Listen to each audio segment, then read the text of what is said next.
And in a deep instilling way at a subconscious level that has become foundational to me as I am today as an adult. And it's something that I still am actually very conscious. And as individuals who have heard us on this very podcast, I speak carefully and I choose my words carefully, and that's where that comes from. I am always cognizant about the perception of that, and the idea that I have to try to be as perfect as I can.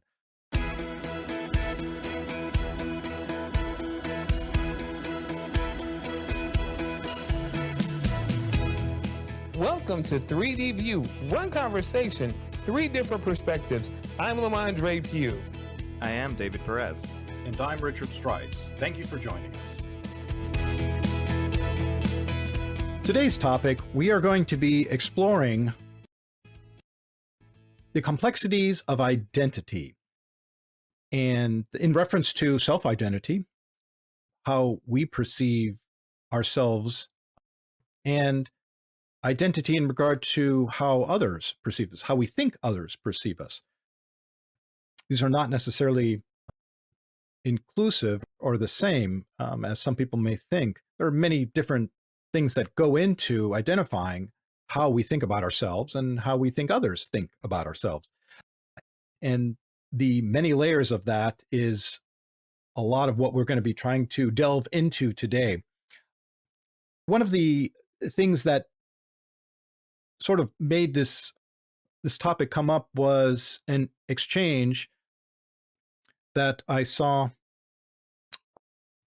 on CNN, one of the cable news channels, between the handoff of shows between Chris Cuomo and Don Lemon. And there was a one particular exchange that came to mind, and I'll try. This wasn't necessarily recently. This was a while ago, but it stuck with me. So I'll try to recall it as accurately as I can, or at least as I think I remembered. But the question was asked about to Don from Chris, if he felt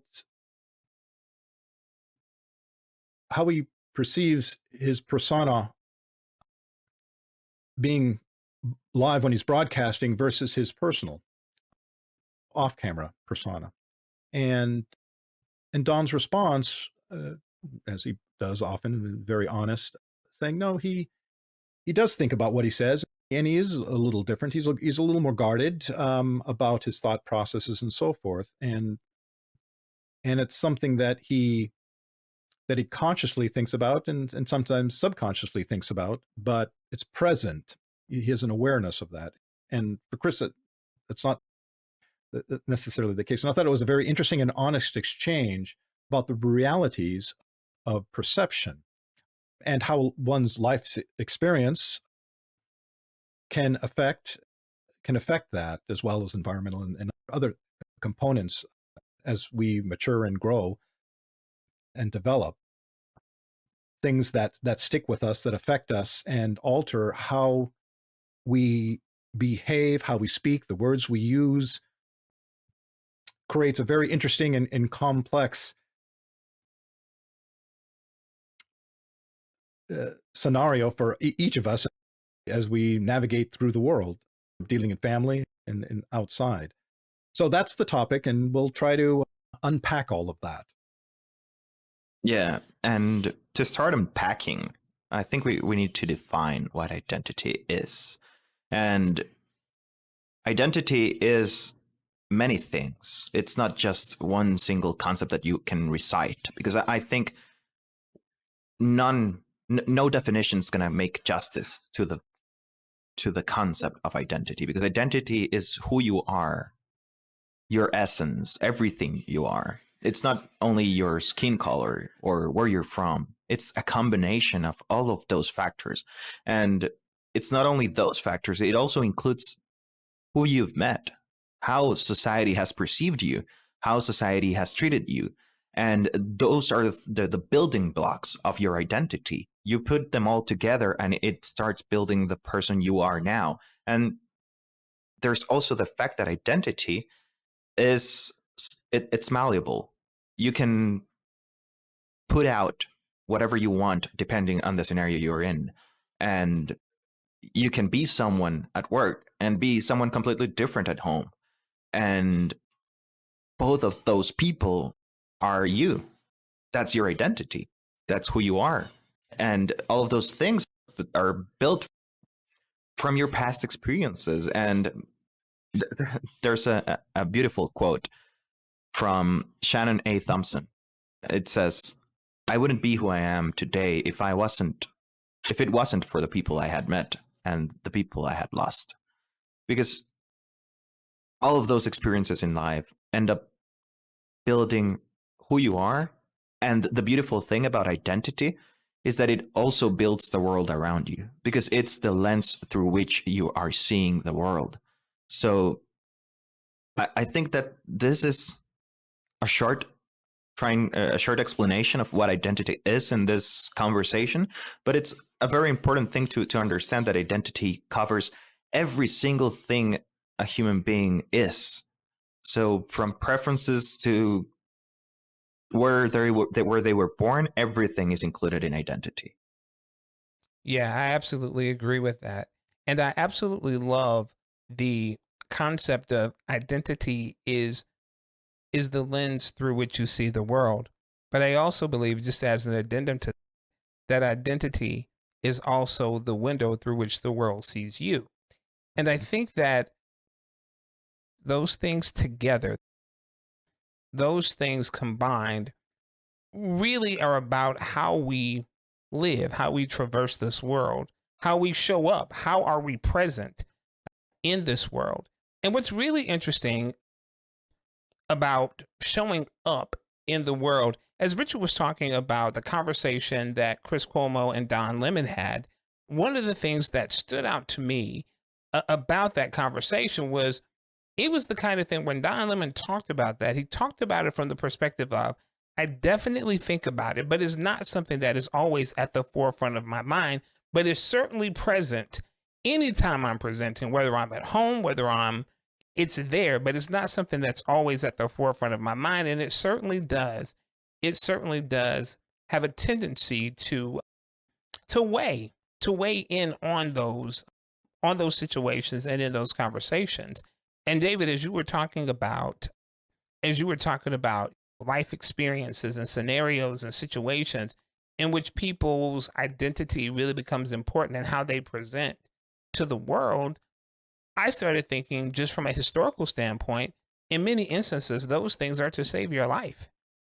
I remember I was in a literature class in college, and I remember we were reading the Toni Morrison novel, The Bluest Eye.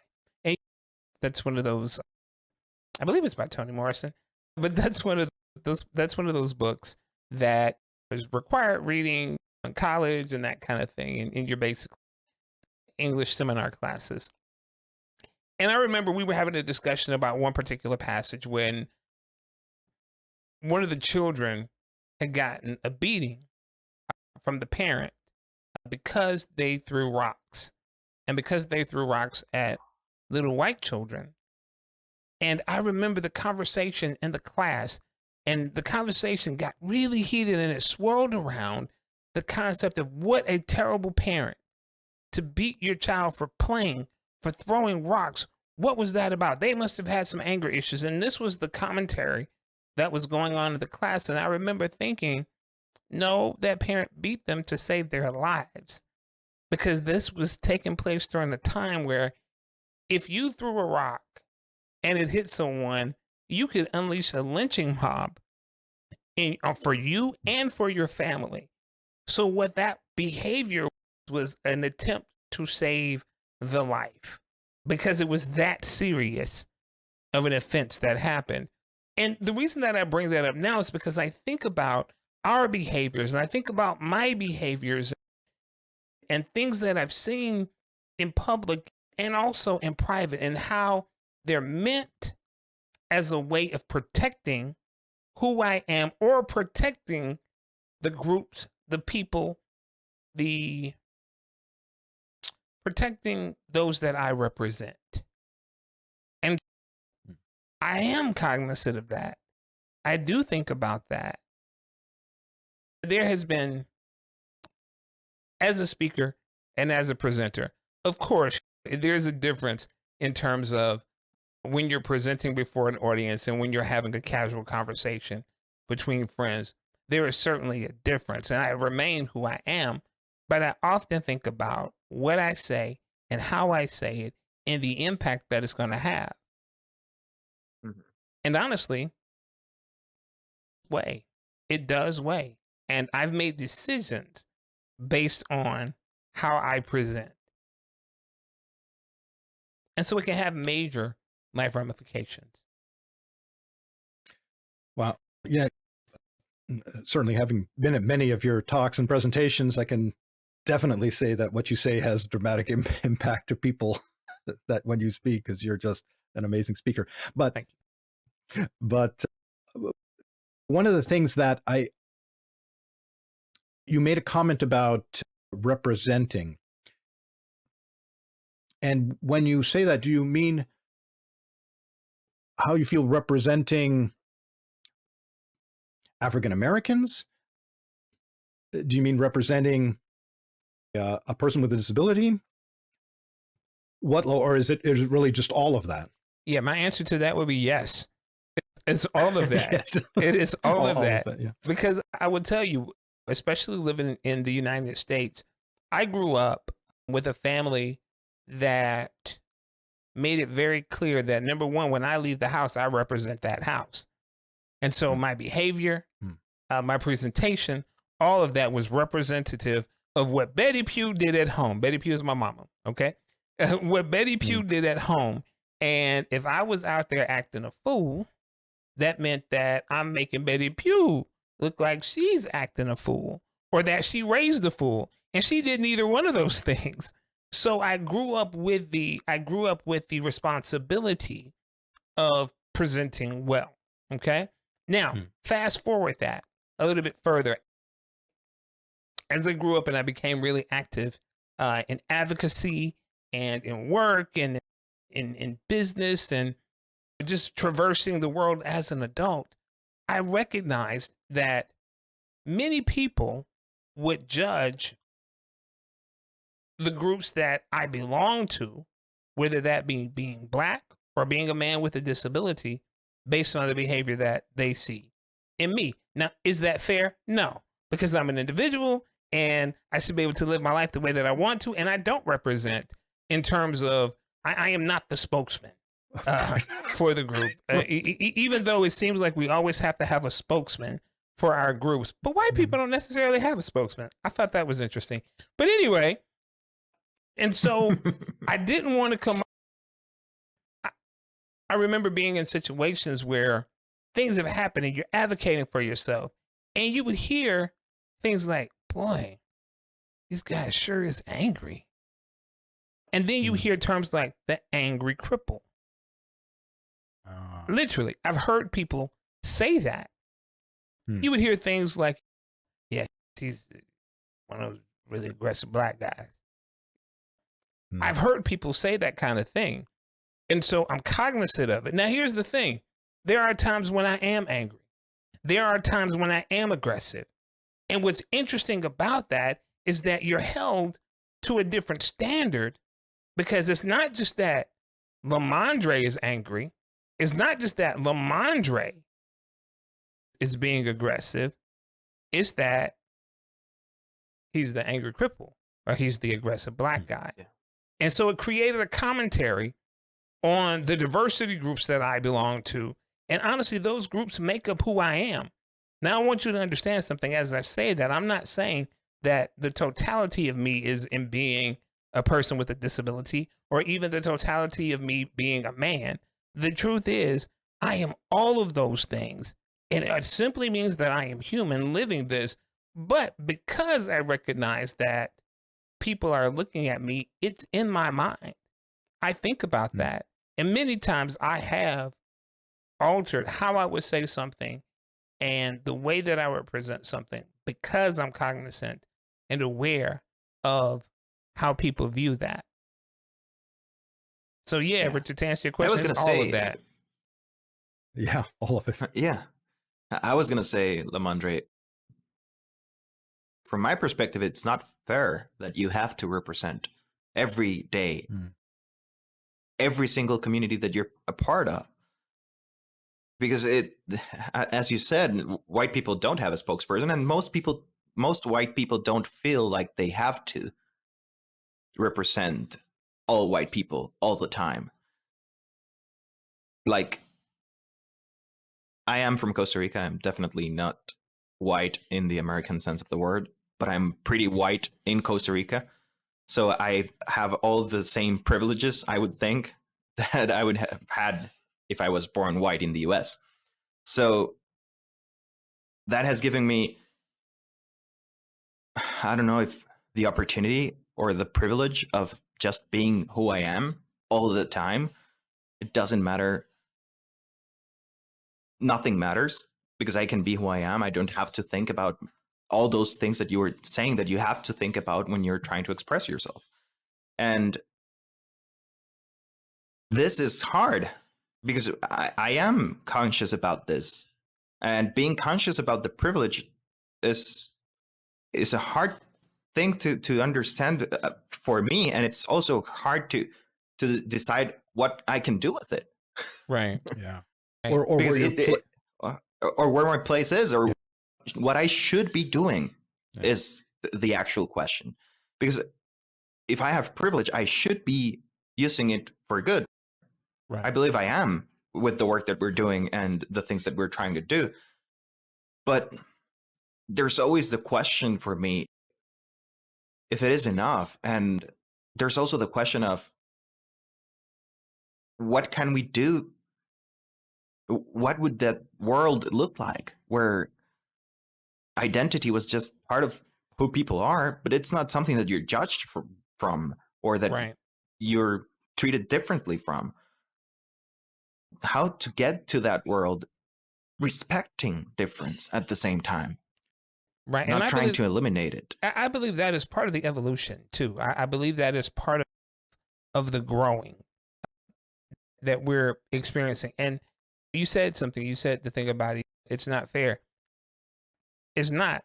But let me tell you something else I grew up realizing, that life wasn't fair for me. Mhm. And I know that I know that Richard, you would identify with what I'm about to say, especially because you were young in operating in an industry in an environment where everybody was 8 to 10 to 15 to 20 years older than you. And because of that, you had to perform at 150% when other people would get by at 75. Honestly, that has kind of been my path. That has been my Mhm. reality. That's been what I have seen. And so when it comes down to fairness, the thing that I realized is that many things in my life are not fair. And the best way for me to deal with that is to bring excellence to everything that I try to do. Now, what that does as an individual, it creates a tremendous amount of pressure. It creates Mm. a tremendous amount of performance anxiety because, and this is just me being absolutely honest with you, because many times value as an individual is connected to what I can produce or how I produce. Performance. And so if it's not perfect, if it's not as close to perfect as I can make it, then it's not worth anything. And I'm not saying in anybody else's eyes, I'm saying in my own eyes. And it Yeah. took me a long time. It took me a very long time to work through what I call the perfection paralysis, where if I didn't feel like something was perfect, I wasn't putting it out. If I didn't feel like the topics that I had prepared weren't perfect, people would never hear them. And here's the kicker. I would then see stuff that other people who were brave enough to put it out, who were willing to accept good enough, and it would go and it would work and people would be transformed by it. Light bulbs would go on, but my stuff would be nearly perfect sitting on a shelf and I haven't done anything with it. And what I realized that did for me was that, number one, dimmed my light, and it also allowed me to sit there and beat myself up unnecessarily. So this is Mhm. something that I had to work through and work over. And as a part of my identity now is that I realize that I'm not perfect. And I recognize that the world does not need my perfection. The world needs my presence. And that's what I just need to do. I just need to show up in that. That's the so much of what I went through, especially younger growing up, was very much that experience, as you had mentioned. It's interesting that I certainly feel very guarded, and I don't. The story you mentioned about your mom and going out, and when you left the house, you represented your family, right? Your tribe, as it were, your family unit, Right. your clique. And so I very much grew up in that environment as well at a young age. We came from a family, a working class family. My dad worked very hard, and there were six of us. It was a tough growing up. The money was scarce, and we had to stretch everything. And that instilled in us, I think, as we left the house and we interacted with individuals in communities that were far more privileged than we were, especially from a social or financial status, that we had to be better. We had to always try to match or meet them. And right or wrong, that was just at the time of of keeping up with everyone around. And so, regardless of our financial status, we had to behave and speak in a particular way that didn't make us look foolish, as you said, or bring embarrassment to our family. And I'm in the middle of six individuals, so I had older siblings and I have younger siblings. And the older ones, as they went through school, achieved levels of excellence that there was a high level of expectation that that I had to, and my siblings behind me had to meet and match, which we did with some degrees of success. But it was tough. It was something that was always on my mind, and I think growing up and starting to work and so forth, as Lamondre, as you said, I worked in the entertainment industry, and I was very much the junior, especially in my earlier years. And so having to overachieve, and I think what happened is that compounded the idea that I had to be guarded about how I said, what I said, when I spoke, how I was perceived, and the persona image that I needed to create.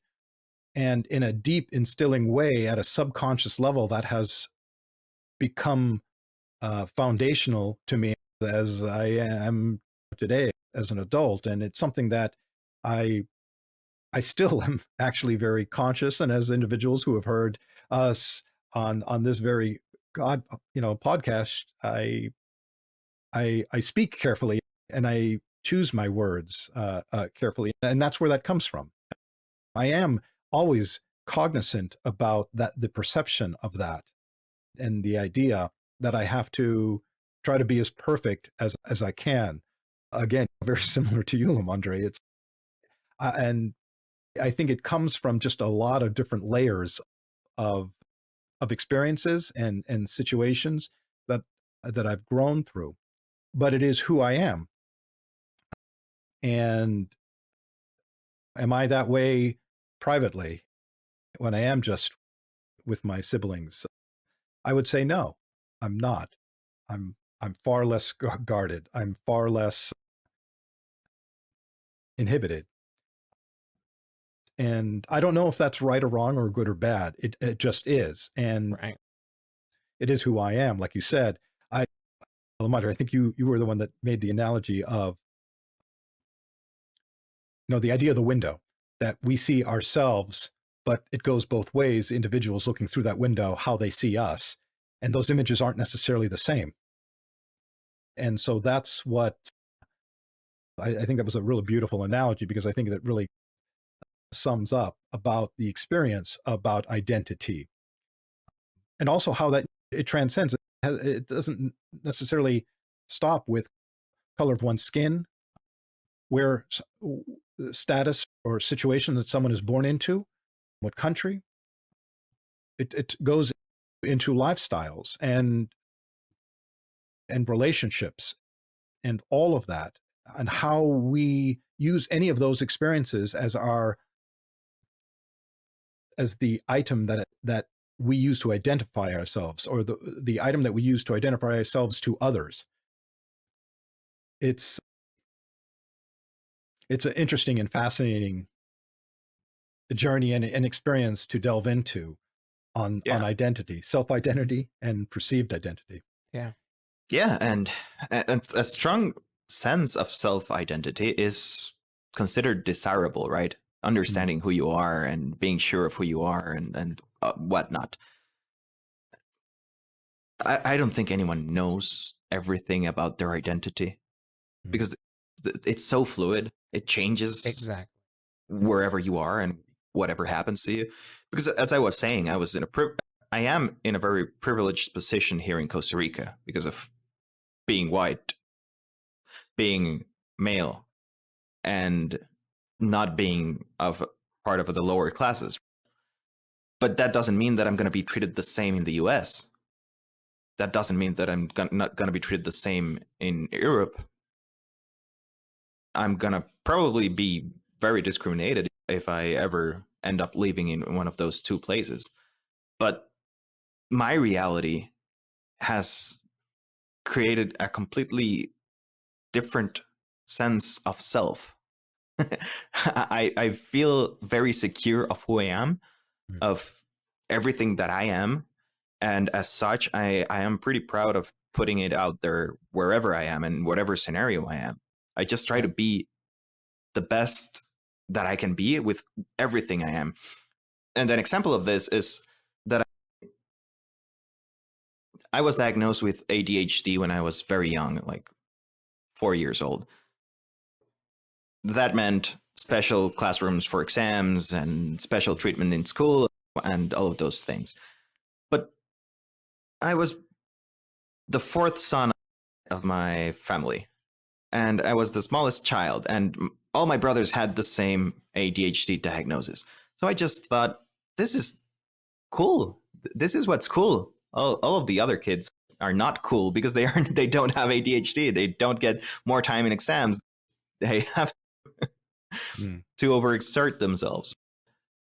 And I just felt that way, and that's the way it was perceived by my friends.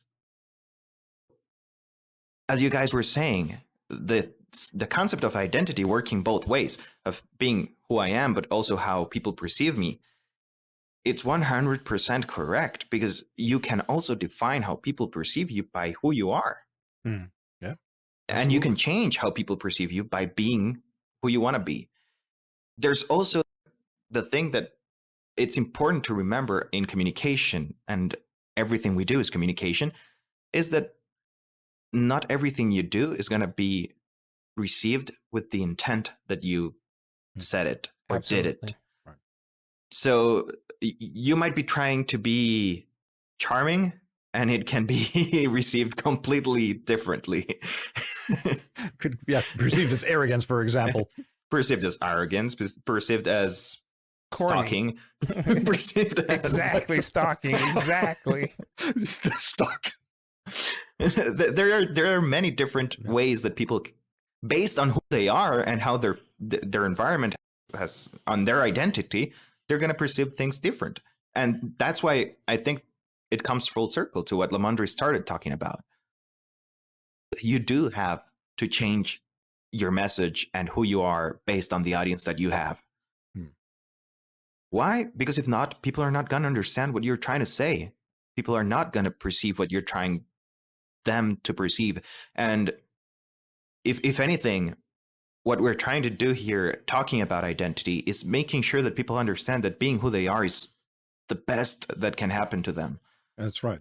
And being completely who you are, with everything that entails, is going to make your life better 100%. Bring that to your work, bring that to your or religious organizations, bring that to wherever you go, because it's who you are, and you don't have to hide it from anyone, or you shouldn't have to. You shouldn't Absolutely. have to. You shouldn't have to.